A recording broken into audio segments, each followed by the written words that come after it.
মাননীয় মন্ত্রী আরেকটা কোশ্চেন, র্যাবের উপর যে ধরনের ক্লেম এসেছে মানবাধিকার লঙ্ঘনের, আমরা একটা আইন ফ্রেম করার জন্য কমিটি করে দিয়েছি এবং সেই আইনটা আমি নিজে প্রচার করব এবং সেই আইনটা আমার সামনে এখনো আসেনি, আমি কিছু সময় দিয়েছি, সেখানে বিশেষজ্ঞরা কাজ করছে। বর্তমানে র্যাব যে আইনে পরিচালিত হচ্ছে সেটা আর্ম পুলিশ ব্যাটালিয়নের একটা সার্ভিস প্রভিশনের উপরে দাঁড়িয়ে সেটা পরিচালিত হয়।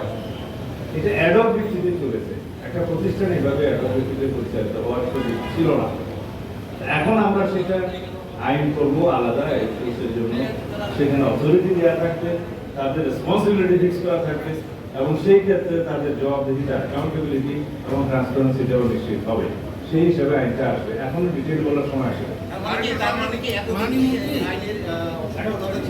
না। এখন যেভাবে চলছে আর্মি ব্যাটালিয়নের একটা ধারার অধীনে, সেটা তো আজকে না, সেটা আরো 10-12 বছর আগে থেকে চলছে এবং সেটা আমি মন্ত্রণালয়ের দায়িত্বে আসার পরে দেখলাম যে সেটা ঠিক না।